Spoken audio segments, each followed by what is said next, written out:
ఇరుచి గారు మనం ఎక్కడ ఉన్నామంటే ఐఎమ్ నాట్ దేర్ టీచర్, నేను వాళ్ళకి గురువుని కాదు అనే విషయాన్ని ఇరుచి గారు చెప్తూ ఉన్నారు మా ఐటెం. సో దీంట్లో ఇరుచి గారు ఏం చెప్తున్నారంటే, ఏదైనా సరే ఆయన ఏ పనైనా సరే, ఇరుచి గారు ఏ పనైనా సగం సగం ఏ పని చెయ్యరనమాట. ఆయన ఏ పనైనా సంపూర్ణంగా చేయడానికి ప్రయత్నిస్తారు. సో ఆ రోజు ఏం చేస్తున్నారంటే, ఆయన ఏ పనైనా ఆయన మొదలు పెడితే ఆ పనిని ఆయన కంప్లీట్ అయ్యేదాకా, అంటే లంచ్ ముందే, అంటే భోజనానికి ముందే దాన్ని పూర్తి చేసేదాకా వదిలిపెట్టేవారు కాదు. సో ఆ రోజు ఆయన ఒక నోట్ పంపించారు తన తోటి వాళ్ళకి, తనతో పనిచేస్తున్న వాళ్ళకి. ఇరుచి గారు ఒక నోట్ పంపించారు. నోట్ పంపించినప్పుడు ఆ సమయంలో ఏం జరిగిందంటే, ఎవరైతే ఏ వ్యక్తికి అయితే ఇరుచి గారు నోట్ పంపించారో ఆయన ఏమన్నారంటే, ఈ డవనా బ్రౌన్ ఇరుచి గారికి దాని సమాధానం కావాలి, భోజనం ముందు ఆయన భోజనం చేయకుండా కూర్చున్నారు, దానికి సమాధానం ఇస్తే బాగుంటుంది అనే విషయాన్ని ఇరుచి గారికి తెలియజేసింది ఆవిడ. ఆ తెలియచేసిన సందర్భంలో ఇరుచి గారు ఏం చేశారంటే, ఆ వ్యక్తి ఏం చేశారంటే ఇరుచి గారితో ఇరుచి గారు భోజనం తర్వాత సమాధానం ఇస్తానులే అని చెప్పి కొంచెం హార్ష్గా అన్నమాట, అంటే కొంచెం బిరుసుగా సమాధానం చెప్పారు ఆయన. ఎప్పుడైతే ఈ విధమైన సమాధానం వినిందో ఆవిడకి కాస్త కోపం వచ్చినప్పుడు ఆవిడ కొంచెం ఇబ్బంది పడింది కూడా. ఇరుచి గారి దగ్గరికి వెళ్ళి ఆవిడ తన బాధపడింది అనమాట. అయితే ఇరుచి గారు అడిగారు అనమాట, ఏమ్మా ఎందుకు అలా ఉన్నావు అని అడిగారు. లేదు రుచి, ఇలాగా మీరు ఏదైతే సమాధానం ఇమ్మని ఫలానా వ్యక్తి దగ్గరికి నేను వెళ్ళాను, ఆయన ఏమన్నాడంటే ఆ సమాధానం లంచ్ తర్వాత ఇస్తాను అని చెప్పేసి ఆయన అన్నారు. పోనీ ఆయన ఏమైనా ముఖ్య కార్యక్రమంలో ముఖ్యమైన పనిలో ఉన్నారా అంటే, ఆయన ఆఫీస్ బయట నించుని బాతాకాని కొడుతున్నారు అని చెప్పేసి అన్నదనమాట. అనేసరికి అవునా, అయితే సరే, అది నిన్నేమైనా ఇబ్బంది పెట్టిందా ఆయన చెప్పిన సమాధానం అని అన్నారనమాట. అనిన తర్వాత, అవును ఈరోజు నాకు చాలా బాధ అనిపించింది, మీలాంటి వాడికి ఆ విధంగా సమాధానం ఇవ్వడం నాకు కొంచెం ఇబ్బంది అనిపించింది అందనమాట. అనిన తర్వాత, నేనేమైనా బాధపడుతున్నట్టు నీకు కనిపిస్తున్నానా అని అడిగారు ఇరుచి గారు. లేదు ఇరుచి, మీరు ఎక్కడా బాధపడుతున్నట్టు నాకు కనిపించలేదు, మీరు ఏ విధంగా అయితే మీరు మామూలుగానే ఉన్నారు అని చెప్పేసి అని అంటున్నారన్నమాట ఆవిడ. మరి నాకే బాధ లేనప్పుడు ఇంకెందుకమ్మా వదిలేయకూడదు అని చెప్పేసి అన్నారనమాట. దాని గురించి నువ్వు బుర్ర బద్దలు కొట్టుకోవడం ఎందుకు, ఇదంతా కూడా ఏమీ లేదు, ఉట్టిదే. అంటే మనం ఊరికనే ఉబుసుపోక మాట్లాడుకుంటూ ఉంటాం. ఇవన్నీ కూడా అన్నిటికన్నా ముఖ్యమైన అంశము, ముఖ్యంగా ఎప్పుడూ కూడా ఇరుచి గారు మనకి చెప్పిన పద్ధతి ఏంటంటే, అన్నిటికన్నా అణగారి ఉండడము, పీడితం అంటే డౌన్ ట్రాడెడ్ అన్నారన్నమాట. ఇక్కడ ఇరుచి గారు ఉపయోగించిన పదం ఏంటంటే డౌన్ ట్రాడెన్ అనే పదాన్ని ఇరుచి గారు ఉపయోగించారు. డౌన్ ట్రాడెన్ అనే దాంట్లో మనకి ఏం అర్థం అవుతుందంటే, డౌన్ ట్రాడెన్ అంటే అర్థం ఏంటంటే అంటే పీడించబడిన వారు అని అర్థం. అంటే అణగారిన వర్గము అని కూడా అర్థం వస్తుంది అన్నమాట. మనకి అణగారిన వర్గం అని కూడా అర్థం వస్తుంది. సో ఈ విధంగా అణగారిన వర్గము వలె మనం ఉంటే, అంటే మనం అణిగిపోయినట్టు ఉండాలి ఎప్పుడు కూడా. ఇప్పుడు ఎవరైనా సరే మన ఒక మాట అన్నారు, అనిన వెంటనే గబుక్కున పౌరుషం తెచ్చేసుకుని వాళ్ళ మీద హుట్ అని చెప్పేసి మనం గట్టిగా చేయకుండా, ఆయన ఇరుచి గారు ఏమంటారంటే, మనం దాన్ని పట్టించుకోకుండా మనం అది మామూలుగా అణగారిన అంటే బాగా ఇప్పుడు అందరికన్నా దిగువ స్థాయి ఉద్యోగస్తుడు ఏమంటాడు, చిత్తం ప్రభు అంటాడు, అంతే కదా. ప్రతిదీని చిత్తం ప్రభు అంటాడు, అంతా నీ ఇచ్చ ప్రభు అంటాడు. అదే విధంగా ఆ చిత్తం ప్రభు అనే అనే విధంగా నువ్వు ఉన్నట్టయితే ఇంక నువ్వు దేన్ని పట్టించుకోవాల్సిన అవసరము ఉండదు అనే మాటని ఈరోజు గారు అంటారు. అనేసిన తర్వాత ఆవిడకి ఇంకా కోపం తీరదనమాట. అసలు వాళ్ళు అలాంటి వైఖరి ఎందుకు చూపించాలి అని అంటే, మెల్లిగా ఈరోజు గారు ఆవిడ చేతుల్లో తీసుకున్నారు. ఆవిడ చేతుల్లో చేయి వేశారనమాట. చేతుల్లో చేయి వేసి దగ్గర కూర్చున్నారు. సో చూడు, నువ్వు దీని గురించి ఎంత బాధపడుతున్నావో చూడు, నేను చూడు ఎలా ఉన్నాను, నేను శుభ్రంగా ఆనందిస్తూ ఉన్నాను. వాళ్ళు ఏమన్నా నేను ఎప్పుడు కూడా వాళ్ళు ఏమన్నా పట్టించుకోలేదు. అదే విధంగా వాళ్ళు ఏమంటే కుంగిపోలేదు. నేను ఎప్పుడు కూడా ఉదాసీనంగా ఉండి అలాగ చిన్నబోయి ఖిన్నమై తల వంచుకుని ఉదాసీనంగా చిన్నబోలేదు ఎప్పుడు కూడా నేను. సో నీకు ఒక కథ చెప్తాను. ఆ కథ నీకు ఏంటంటే, ఒక చిన్న కుర్రవాడు అంటే నువ్వు పురుషుడివి కాబట్టి, అంటే ఆ ఇరుచు గారు ఆ అమ్మాయిని పురుషుడు కుర్రాడు అని పిలుస్తూ ఉండేవారట. కారణం ఏంటంటే, ఆధ్యాత్మిక మార్గంలో స్త్రీ అయినా పురుషుడైనా ఎవరైతే ప్రయాణించాలో వాళ్ళకి కొంచెం పురుష లక్షణాలు కలిగి ఉండాలని చెప్పేసి ఈరోజు గారు చెప్తారు. సో ఈ పురుష లక్షణాలు కలిగి ఉండాలి. ఆ పురుష లక్షణాలు అవి ఏంటంటే స్ట్రెంగ్త్, బలము, డిటర్మినేషన్. ఇక్కడ ఆయన చూడండి ఎంత మీకు మనకు ఉండాల్సింది ఏంటంటే డిటర్మినేషన్ అన్నమాట. అంటే నిర్ణయం, నిశ్చయం అన్నమాట. సంకల్పం ఉండాలి, పట్టుదల ఉండాలి, ఆ నిశ్చయం ఉండాలి మనకి. ఆ మొత్తం దాంట్లో ఆ నిశ్చయం ఉండాలి, ఆ సంకల్పం ఉండాలన్నమాట మనకి. ఆ తర్వాత శక్తి ఉండాలి, స్ట్రెంగ్త్, ఆ శక్తి ఉండాలి. శక్తి తర్వాత కరేజ్. ఇంకొక ముఖ్యమైన అంశం కరేజ్ అంటే ధైర్యం. అంటే ధైర్యము, సంకల్పము, ఆ దృఢ నిశ్చయము, అంటే నిశ్చయము, ఆ తర్వాత ఆ తర్వాత ఇంకోటి ఏంటి, శక్తి. ఈ 4 ఖచ్చితంగా ఉండాలి. ఇవన్నీ పురుష లక్షణాలుట. ఇవన్నీ కూడా ఈ పురుష లక్షణాలు ఖచ్చితంగా కలిగి ఉండాలి అని చెప్తే, నువ్వు ముందు పురుష లక్షణాలు కలిగి ఉండాలని నీకు చెప్పాను కదా. సో కాబట్టి నువ్వు ఇంకా ఇవాళ నుంచి ప్రారంభించు. ఆ పురుష లక్షణాలు నీలో తెచ్చుకోవడానికి ప్రారంభిస్తున్నావు కాబట్టి నువ్వు ఇవాళ నుంచి బాయ్ అంటే బాలుడివి అంటున్నారు. అంటే బాలుడు తర్వాత ముందు చిన్న పసిపిల్లవాడు, తర్వాత బాలుడు, ఆ తర్వాత యవ్వనస్తుడు, అలాగ మెల్లిగా పెరుగుతూ ఉంటారు. ఆ తర్వాత పురుషుడుగా మారుతాడు. అదే విధంగా పురుష లక్షణాలు ఇంకా కలిగి ఉండాలని నువ్వు బాలుడివి కదా అంటారు ఈరోజు గారు అంటూ. ఆ సది అనే ఒక సద్గురువు యొక్క స్టోరీ ఏదైతే ఉందో చెప్తారనమాట. ఆవిడకి చెప్తారు. ఏమనంటే, సది ఏం చేస్తూ ఉంటాడంటే, సది అనే ఒక ఆయన సద్గురువు ఉంటాడు. ఆ సద్గురువుని అతని ఏ గ్రామంలో అయితే నివసిస్తారో ఆ గ్రామంలో కొంతమంది ఆయనని బాగా ఏడిపిస్తూ ఉంటారన్నమాట. సదిని ఏడిపిస్తూ ఉంటారు. ఆయన ఎవరిని తిరిగి ఒక్క మాట కూడా మాట్లాడరు.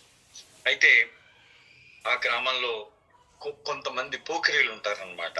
వాళ్ళైతే ఆయనని చాలా ఘోరంగా అవమానిస్తూ ఉంటారు.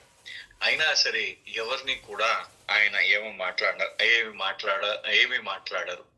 ఒక పోకిరి ఏం చేస్తాడంటే, అతని యొక్క గుదములో వేలు పెట్టది ఈయన ముక్కు దగ్గర పెట్టినట్టు చూస్తాడు. అంటే ఆయన వాసన చూపిస్తూ ఉంటాడు అనమాట. గుదం వాసన చూపిస్తూ ఉంటాడు. ఆయన చూపిస్తూ ఉంటే అయినా సరే ఆయన ఏమంటారు. అయితే కొంతమంది గ్రామస్తులు అంటారు సది, నువ్వు ఖచ్చితంగా వీళ్ళకు ఒక పాఠం చెప్పాలి అని చెప్పేసి అంటారు. అంటే ఎందుకు నువ్వు ఇదంతా ఎందుకు భరిస్తున్నావు, నువ్వు వీళ్ళకు ఒక పాఠం చెప్తారు అంటే ఆయన అంటారు, సది అంటారు, అతను నేర్చుకుంటాడులే పాఠం, అతను నేర్చుకుంటాడు. అతను ఏదో ఒక రోజు అతనికి ఎవరో ఒకరు ఎదురు పడతారు పాఠం నేర్పడానికి. నేను ఆయనకి నేర్పడానికి సహాయం చేస్తున్నాను అంటున్నాడు. చూడండి, అంటే తనని పూర్తిగా అవమానించిన వాళ్ళని కూడా ఆయన ఏ విధంగా క్షమించాడంటే, తనని ఎవరైతే అవమానించారో వాళ్ళందరూ కూడా పాఠం నేర్చుకుంటున్నారు అనే విధంగా ఆయన చెప్తున్నాడు అన్నమాట. అది అంటే ఆధ్యాత్మికతలో ఓర్పు అనే దానికి ఎంత ప్రాముఖ్యత ఉందో చెప్తారనమాట. మనం దీనికోసం చెప్పొచ్చు, ఈ ఒక్క అంశాన్ని తీసుకొని చెప్పొచ్చు అన్నమాట. అంటే ఎంతలాగా ఓర్పు ఉండాలని. అంటే అప్పుడు ఈ రుచి గారు ఒక మాట అంటున్నారు. సో ఇక్కడ ఆయన మొన్న ఇక్కడ దాకా చెప్పుకున్నాం, I'm no one to teach, I'm not a teacher. నేనెవరిని బోధించడానికి, నేను ఉపాధ్యాయుని కాదు, నేను గురువుని కాదు. But one day they will learn. వాళ్ళందరూ కూడా ఏదో ఒక రోజు నేర్చుకుంటారు. It has to be so. వాళ్ళు ఖచ్చితంగా వాళ్ళు నేర్చుకుంటారు.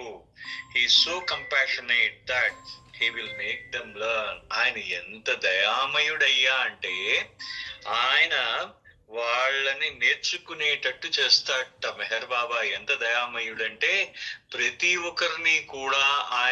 ఒక్కరు కూడా నేర్చుకునేటట్టు ఆయన చేస్తారట బాబా. సో ఆయన అంటున్నారు అన్నమాట. ఈ మాటను చూడండి ఎంత అందంగా వర్ణించారు ఈ రోజు గారు. ప్రతి ఒక్కరిని కూడా ఆయన నేర్చుకునేటట్టు చేసి remember all of creation is there so that we may learn from it. ఇక్కడ ఇరుచి గారు మనకు ఒక మాట వాడుతున్నారన్నమాట. గుర్తు పెట్టుకోండి, మొత్తము సృష్టి అంతా ఎందుకుంది? మనం నేర్చుకోవడానికే ఉంది కదా. సృష్టి అంతా కూడా మనం నేర్చుకోవడానికే ఉంది కదా. సృష్టి అంతా కూడా మనం నేర్చుకోవడానికే ఉంది అని చెప్తూ, it is not there for us to teach unless of course we have mastered ourselves. సృష్టి మనకి ఎప్పుడు నేర్పిస్తుందిట?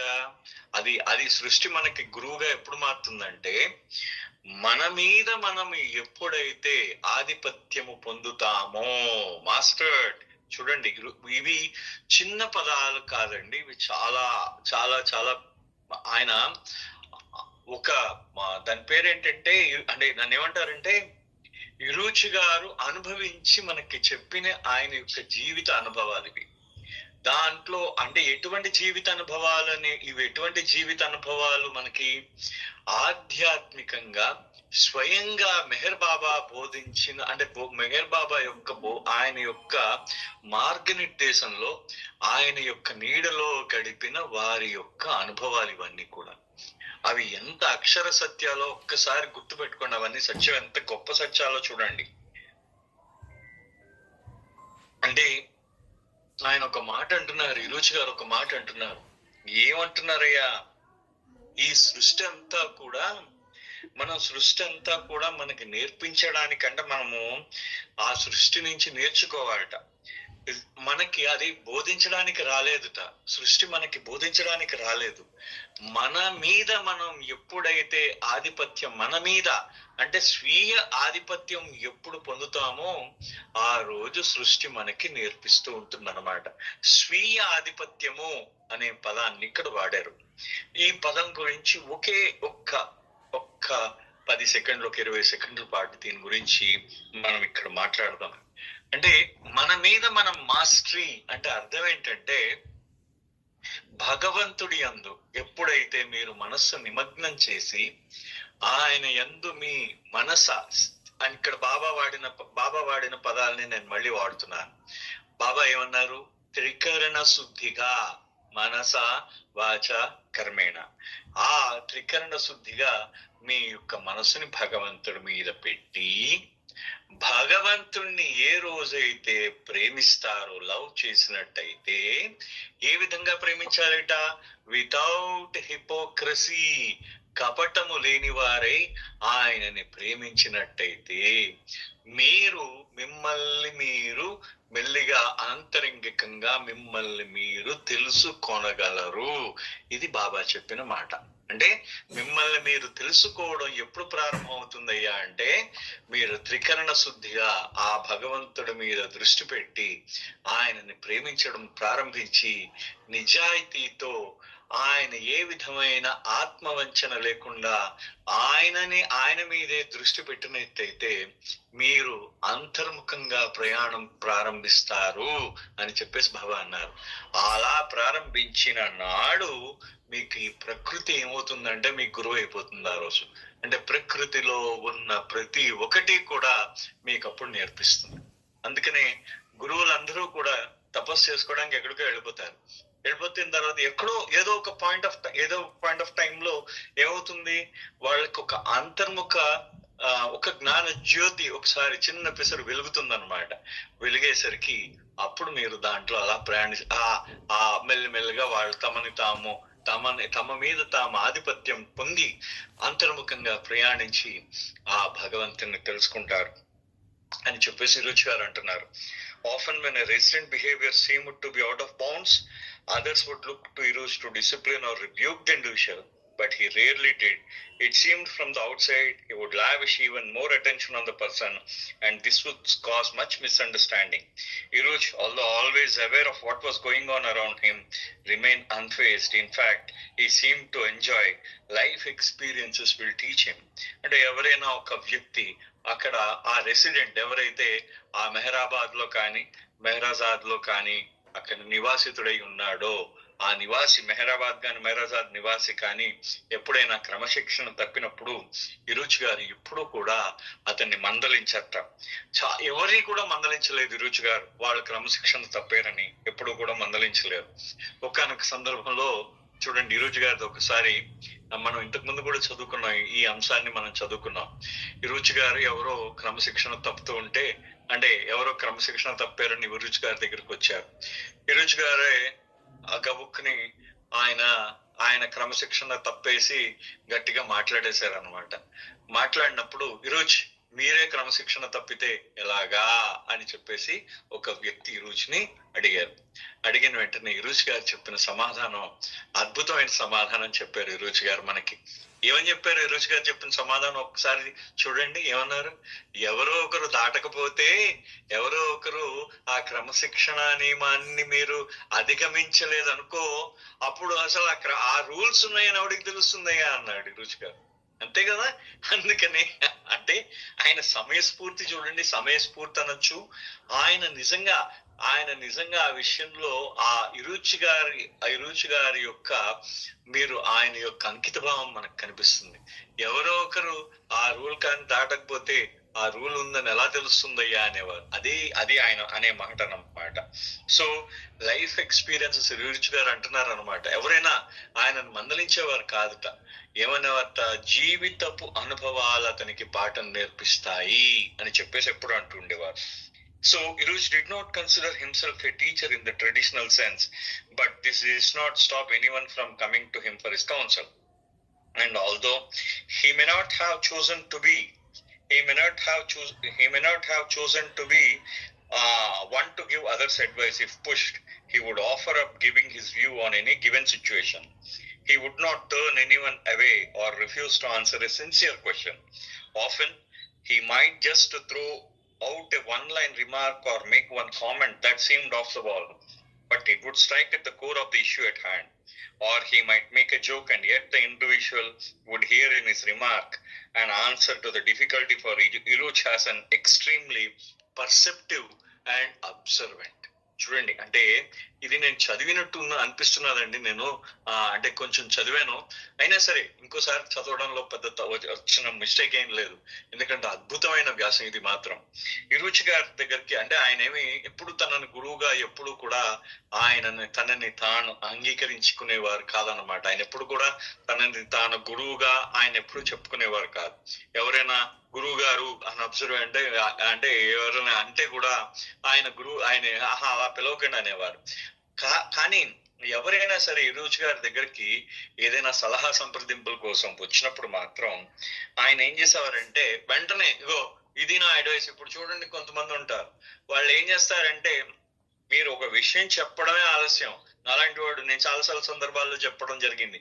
ఈ విధంగా ఎవడైనా చెప్పడం ఆలస్యం, ఏదో నాకేదో బాగా తెలిసి అన్నట్టు ఏదో పెద్ద అడ్వైస్ ఇచ్చేస్తూ ఉంటాను. ఇలా చేస్తే బాగుంటుంది, అలా చేస్తే బాగుంటుంది, అలా చేస్తే బాగుంటుందని. సో ఇది అపరిపక్వత అన్నమాట. మనకన్నా ముఖ్యంగా నాలాంటి వాడికి అది అపరిపక్వత. అది అంటే ఇరుచి గారు ఆ విధంగా అంటే ఎప్పుడు ఆ విధంగా ఉండేవారు కాదు. ఎవరైనా ఏ విషయాన్నైనా చెప్తే కొన్ని క్షణాలు ఆగేవారు. ఆయన చెప్పే ముందు ఒక 2 క్షణాలు ఆగేవారు. ఆయన చెప్పడం ముందు ఆయన అడిగారు, ఎవరో ఇంతకు ముందు ఒకప్పుడు అడిగారు, మీరు ఎందుకు ఆగుతారు అంటే మనసులో బాబాని ఇనిషియేట్ చేస్తాను అని చెప్పారు. అది ఆయన గొప్పతనం.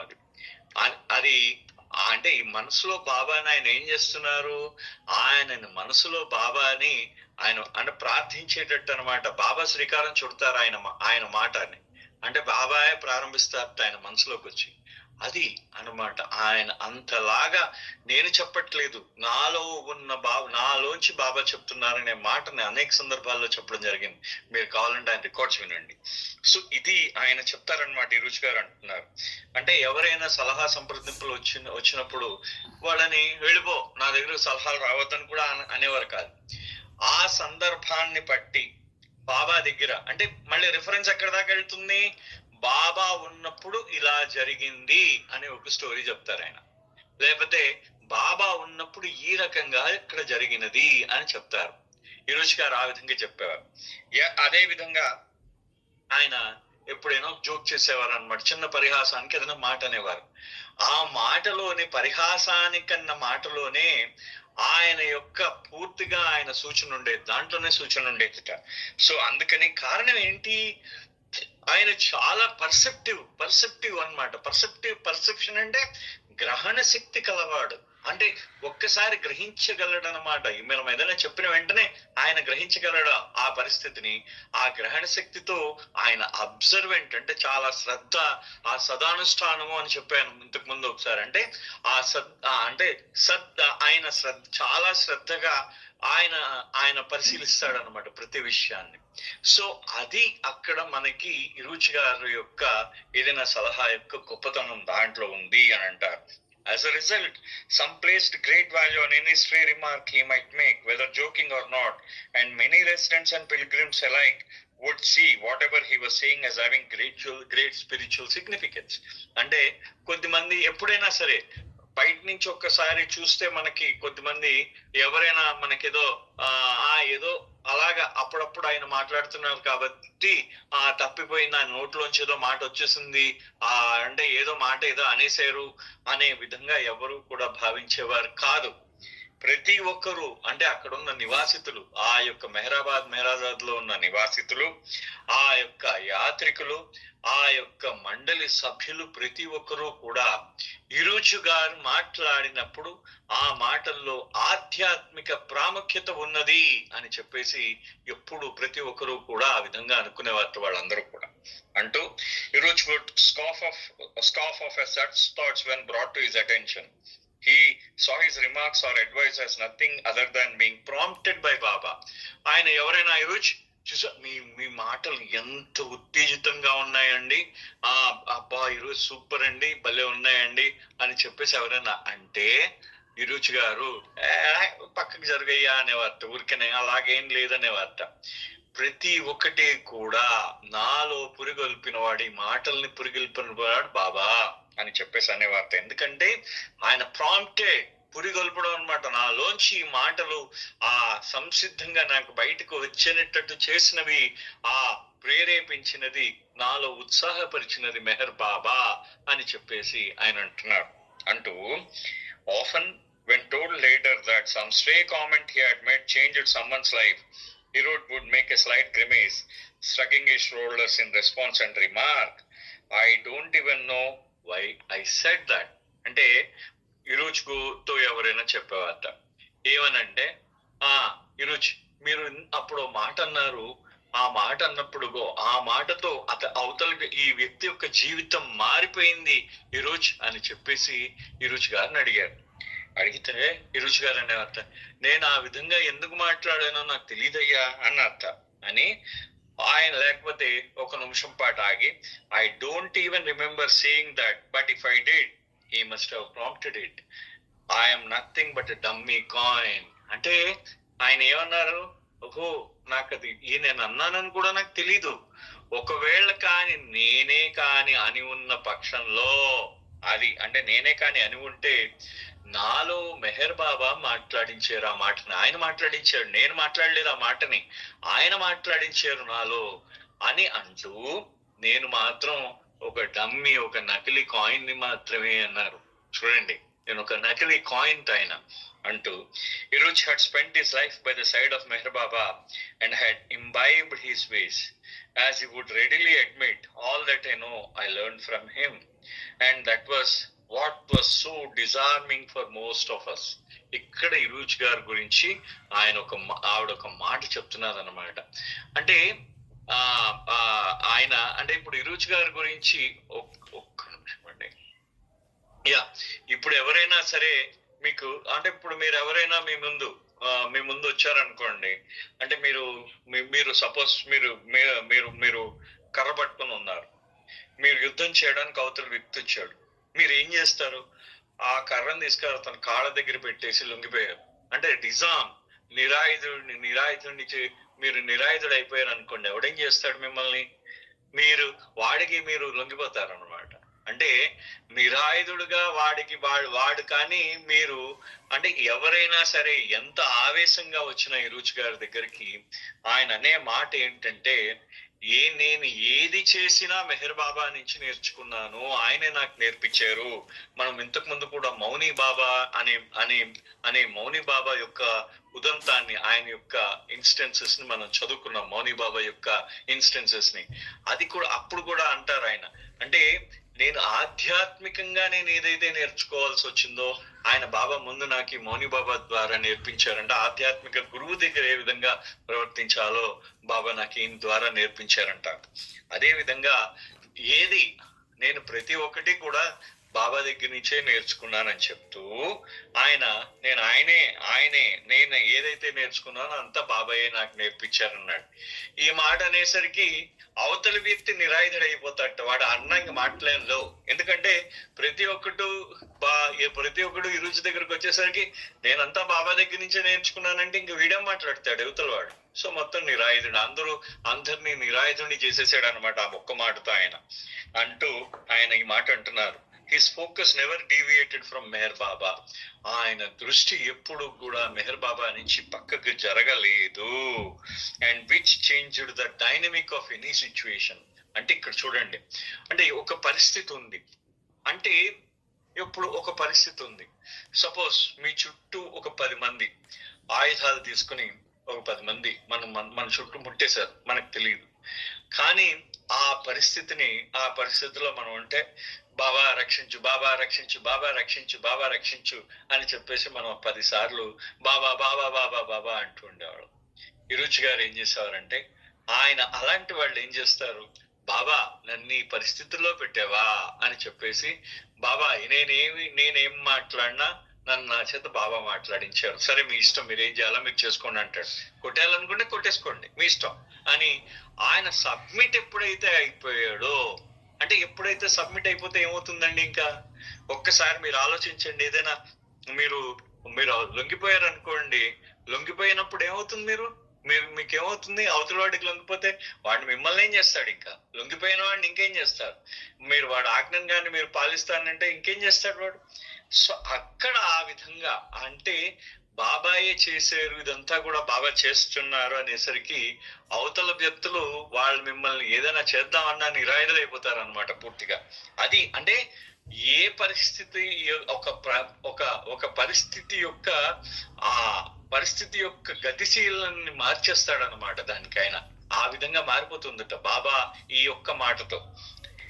whatever question he might be asked was elevated to another level. ఆయన ఏదైనా మీరు ప్రశ్న వేశారనుకోండి, ఈ ఒక్క మాట వల్ల నా చేత ఏం పలికించినా మెహర్ బాబా పలికించారు అని ఆయన మాట్లాడిన ఈ ఒక్క మాట, ఆ ప్రశ్న మీరు ఆయనకు వేసిన ప్రశ్న తాలూకు స్థాయిని పెంచుతుంది, ఖచ్చితంగా పెంచుతుంది కదా. మీరు ఇరుచి గారి దగ్గరికి వెళ్ళి మీరు ఇరుచి దీనికి ఆన్సర్ ఏంటి అని మీరు అడిగారు, సలహా అడిగారు. సో ఆయన ఏమంటారు, ఒక విధమైన సలహా ఇస్తారు.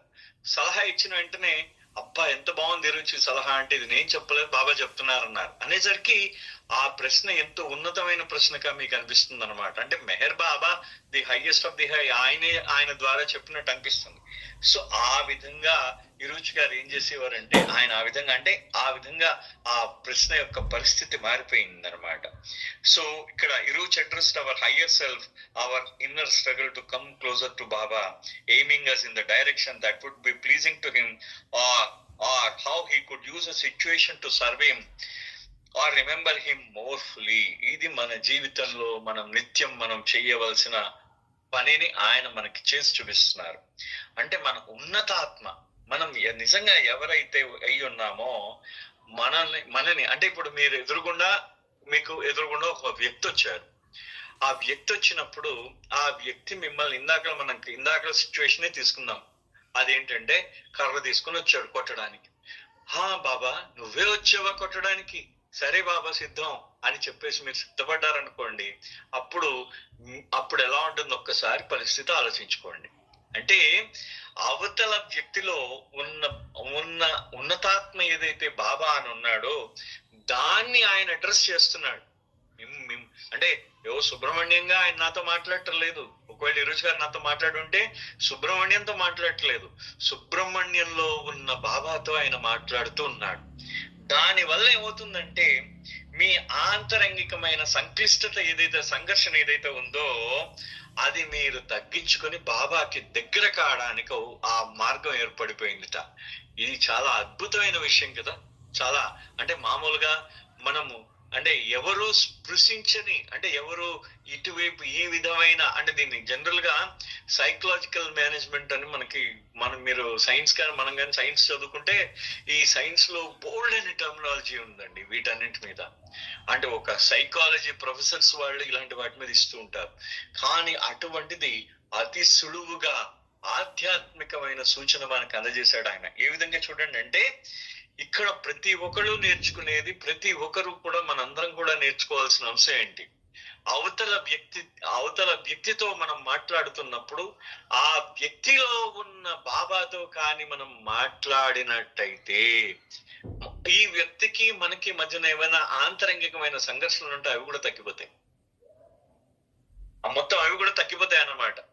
సో ఈ విధమైన అంటే ఈ వ్యక్తి లోపల ఉన్న ఆంతరంగికమైన సంఘర్షణ తగ్గిపోతుంది.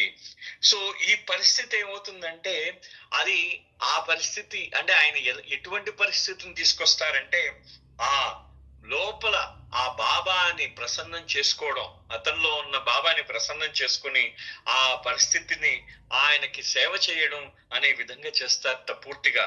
సో మొత్తానికి ఇక్కడ ఈరోజు వాడే పద్ధతి ఏంటంటే ఆ వ్యక్తిలో ఉన్న ఆ ఉన్నతాత్మని అతని ఎప్పుడైతే అడ్రస్ చేస్తారో, ఉన్నతాత్మని ఎప్పుడైతే సంబోధిస్తారో ఈరోజు గారు, అప్పుడు ఏమవుతుంది, ఆ వ్యక్తిలో ఉన్న ఆంతరంగికమైన ఘర్షణ తగ్గి బాబాకి దగ్గర అయ్యి అతను బాబాని ప్రసన్నం చేసుకోవడానికి ప్రయత్నించి ఆ పరిస్థితుల్లో బాబాని ఆయన సేవ చేయడానికి ప్రయత్నించి బాబాని స్మరించడానికి ఎక్కువ అవకాశం ఉంటుంది అని చెప్తున్నారు ఆవిడ. His answers were never from the worldly angle although they might appear to be on the surface. ఆయన సమాధానాలు ఎప్పుడూ కూడా ప్రాపంచికమైనవి కావు.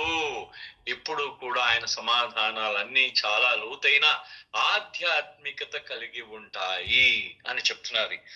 Just as Baba would make each one in the crowd of thousands who came his darshan feel that his love glance was for him or her alone, Iruj had the ability to make each of us feel that he understood us best and we him, that we alone had a special relation with him or we were his favorite. And that in itself gave us a feeling what it might have been to be like with Baba.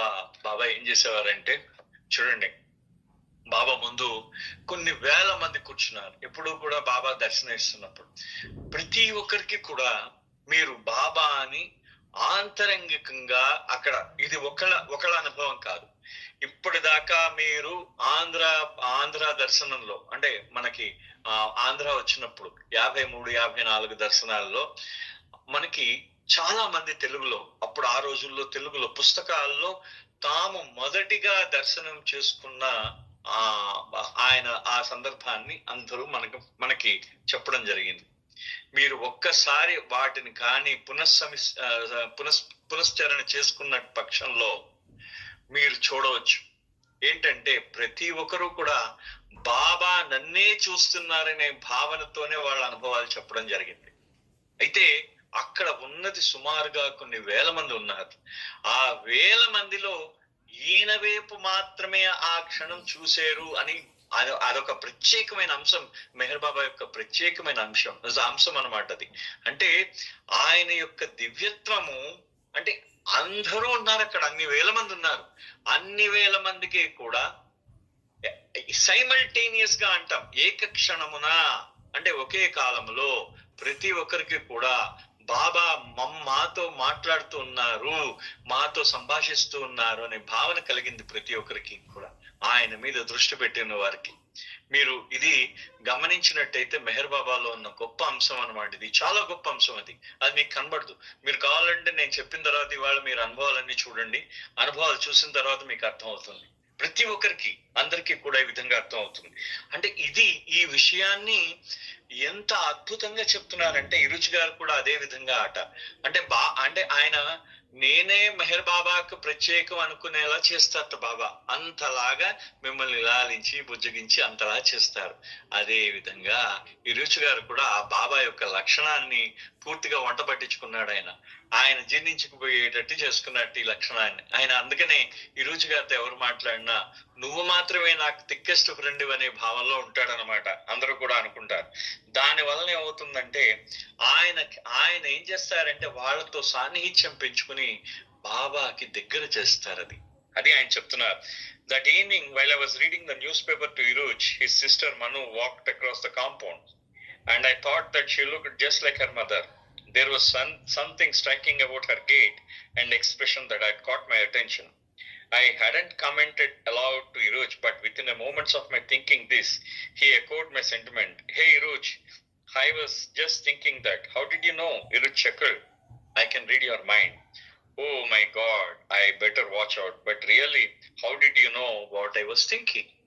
అయితే ఇరుచి గారు ఒకసారి అంటే ఆయన యొక్క మనసు ఏ విధంగా అంటే చూడండి, అంటే ఆ మనస్సుని అవతల వాళ్ళ మనస్సుని ఏ విధంగా మనం మనసు చదవగలంటూ ఉంటాం.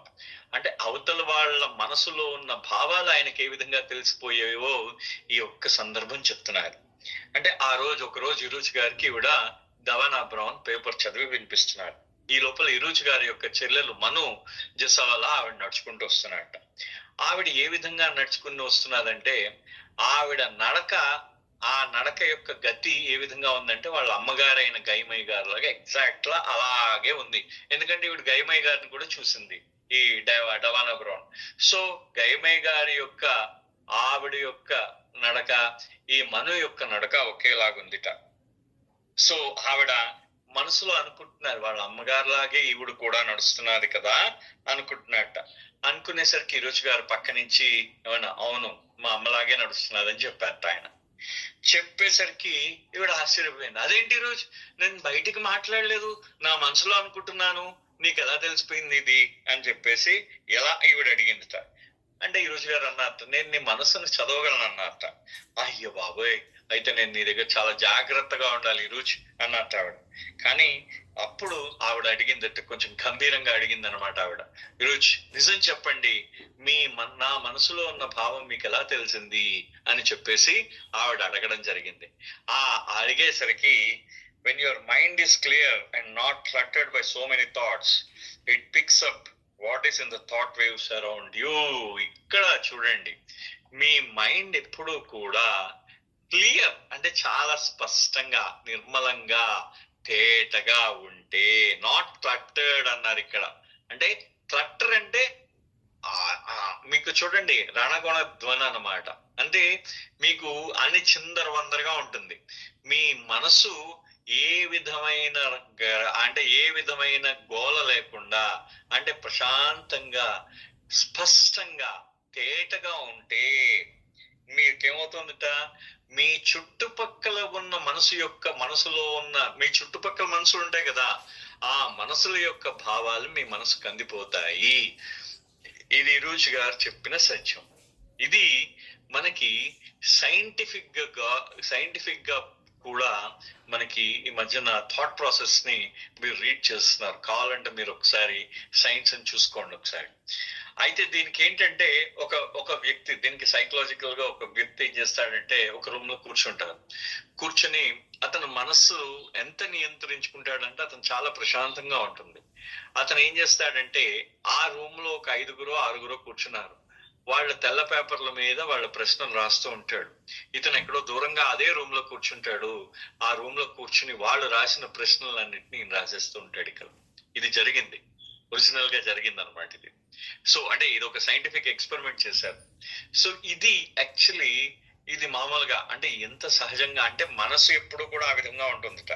మనసు ఎప్పుడు కూడా తేటగా ఉండి స్పష్టంగా అంటే నిర్మలంగా ఉన్న పక్షంలో అంటే ఏ విధమైన రణగుణ ధ్వనులతో లేకుండా అంటే అల్లరి చిల్లరగా లేకుండా మనసు ఎప్పుడు గడిబిడికి లోను కాకుండా ప్రశాంతంగా ఉందో ఆ చుట్టుపక్కల ఉన్న మనసుల నుంచి ఆ తరంగాలను అది గ్రహించి మొత్తం మనకి చేరవేస్తుందిట మన మనస్సు.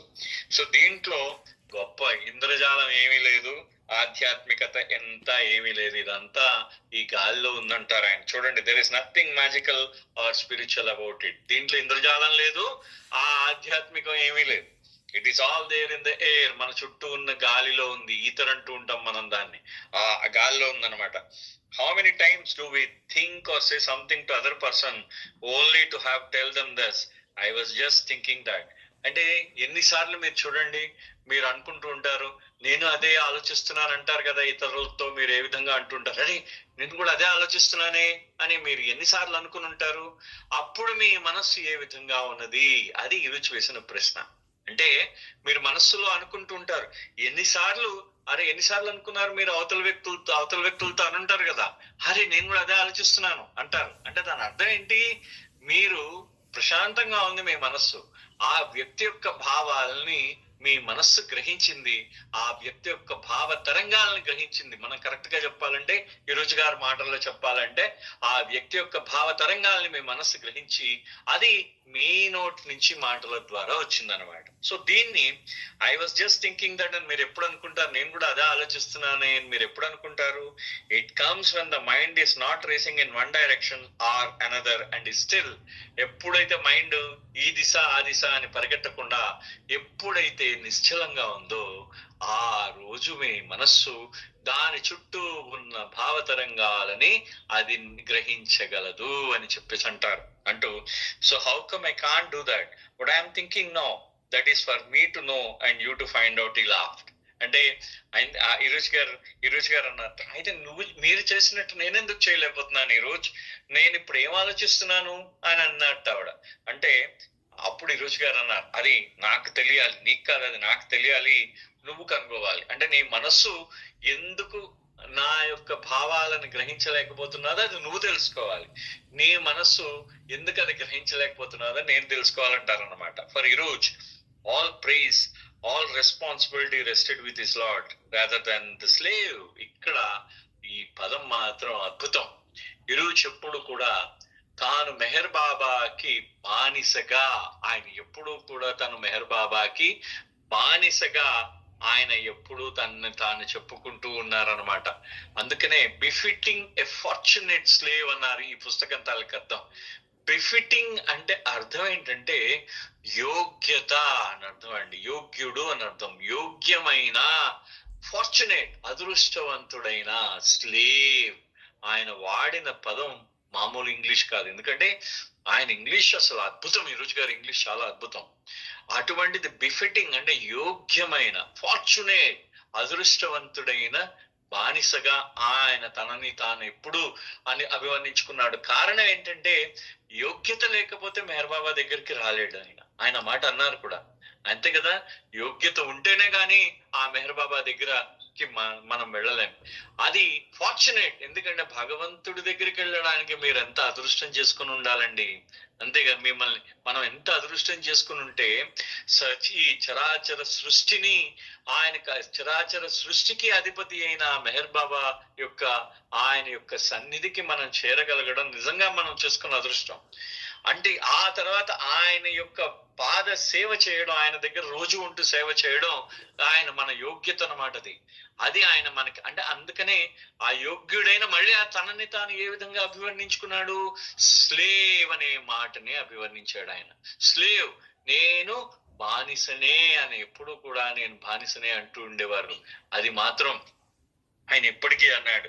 అంటే ఈ రుచి గారు ఎప్పుడు అంటూ ఉంటారట, నా బాధ్యత అంటే ఆయన ఏదైనా నాకు ఏదైనా ఎవరైనా నన్ను పొగిడితే దాని అంతా కూడా ఆయనదే, మెహర్ బాబా వల్లనే ఆయన పొగిడారు. నేను ఏదైనా బాధ్యతగా నా సంపూర్ణమైన బాధ్యత అంతా కూడా ఆ ప్రభుదే. ఎందుకంటే కారణం నేను ఆయన యొక్క బానిసను.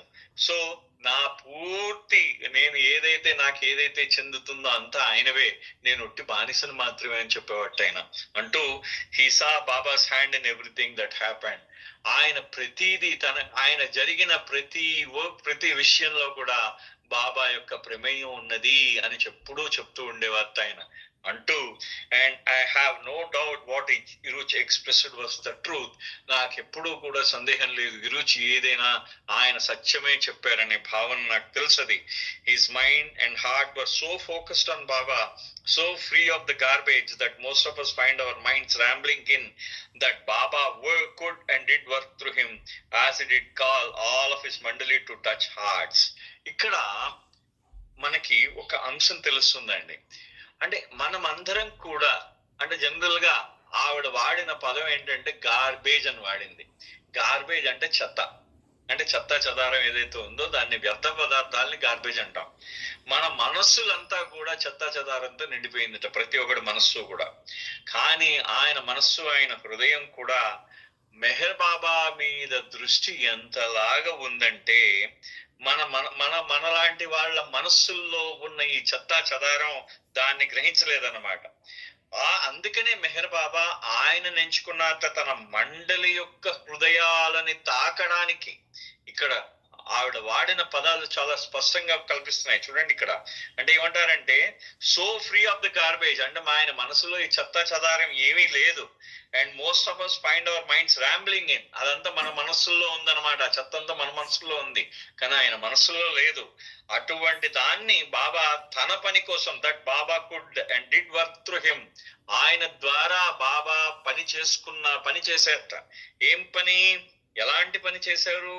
He did all of his మండలి టు టచ్ హార్ట్స్, అంటే ఆయన తన మండలి ద్వారా, ఆ మండలి వారి ద్వారా హృదయాలని స్పృశించేరు అనే పదం వాడిందాడు. అది నిజమే కదా, బాబా ఆ విధంగా హృదయాలని స్పృశించారు మండలి వారి ద్వారా. అది గొప్పతనం అన్నమాట, అది చెప్తున్నారు. అంటూ ఇక్కడ మనకి ఆవిడ దాన్ని కంటిన్యూ చేస్తున్నారన్నమాట. ఒక్క నిమిషం. He could plumb but what was so remarkable about Iruch was his ability to tune into individuals' deepest feelings and thought. అయితే ఇరుచ్ లో ఇంకా అంత రిమార్కబుల్, అంటే ఇంకా అంత గొప్పతనం, ఆయనలో అంత అసాధారణమైన విశేషం ఏంటుంది అని చెప్పేశానంటే ఆవిడ అంటున్నారు అన్నమాట. ఆయన యొక్క ఎబిలిటీ, అంటే ఆయన యొక్క సామర్థ్యం, అంటే అవతల వ్యక్తి యొక్క భావాలలోకి చొచ్చుకుపోయే సామర్థ్యం ఉంది ఈ రుచి గారికి. ఎంత బ్యూటిఫుల్ గా చెప్పింది చూడండి ఆవిడ పదాలు. ఈవిడ కూడా చాలా అద్భుతమైన, అంటే ఆయనతో ఉండి ఈవిడ కూడా అంత మంచి పదాలు ఎంపిక చేసింది. అందులో దీనికి నౌషేరాన్ అన్సరు, డేవిడ్ ఫెనిస్టర్ హెల్ప్ చేశారని తెలిసింది నాకు ఈ మధ్యనే. ఈ పదాల ఎంపికలో వాళ్ళు కూడా ఎంత కష్టపడ్డారో దీన్ని ఈ విధంగా రాయడానికి అని అనిపించింది అనమాట నాకు ఇది చదువుతూ ఉంటే. అంటే ఈ పదాల ఎంపిక అన్నమాట చూడండి. అంటే ఆ ఇరుచి గారు ఆ వ్యక్తి యొక్క ఆ లోతైన అనుభూతుల్ని ఆయన స్పృశిస్తాడట. ఆయన బాబా ద్వారా ఆయన స్పృశిస్తాడనమాట ఆయన. And he could plumb one's depth in such a natural and unassuming way that it threw one off balance. అంటే ఆయన చెప్తున్నారంట, అంటే అది ఎంత సహజంగా ఇరుచి గారు అవతల వ్యక్తుల యొక్క హృదయాలను స్పృశిస్తారంటే, అవతల వ్యక్తులు అతనికి అర్థం కాదనమాట. అతను నిజంగా బాబా దీంట్లో పడిపోతాడు అనమాట. అంటే ఆయన ఇతను బాబా గురించి చెప్తూ ఉంటారు. ఆ బాబా యొక్క అతన్ని బ్యాలెన్స్, అంటే ఆయన అప్పటిదాకా చాలా పట్టుదలగా తన ఎవడి మాట విండనమాట. కానీ ఆఫ్ బ్యాలెన్స్, అంటే అతన్ని అక్కడ నిలవనీయడు అనమాట, అక్కడ సమతుల్యంగా ఉంచనీయడు, అతను దాని మీదే దృష్టి పెట్టనీయడు అనమాట. అతను బాబా వైపే దృష్టి పెట్టేటట్టు చేసేస్తాడు.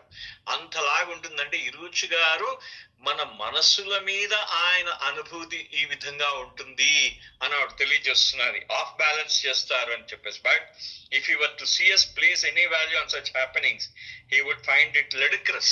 ఆయన అయ్యా నా వల్ల ఇలా జరిగింది అంటే మీ వల్ల ఇలా జరిగింది అని చెప్పేసి ఎవరైనా అంటే ఇదంతా ఇది హాస్యాస్పదమైంది, అదంతా హేతుబద్ధమైంది ఏం కాదు అని చెప్పేసి అంటూ ఉంటారు తిరుచు. అంటూ ఇక్కడ a reflection only of our ignorance as to what true advancement much less realization entail.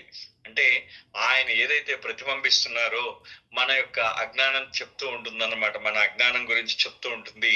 నిజమైన పురోగతి, ఆ యథార్థానుభవం అదంతా కూడా మనకి తెలియదు అని చెప్పేసి మన అజ్ఞానాన్ని తెలియజేస్తూ ఉంటుంది ఆయన యొక్క మాటలు ఎప్పుడు కూడా అంటే అని చెప్తున్నారు. ఇక్కడ ఆపారు.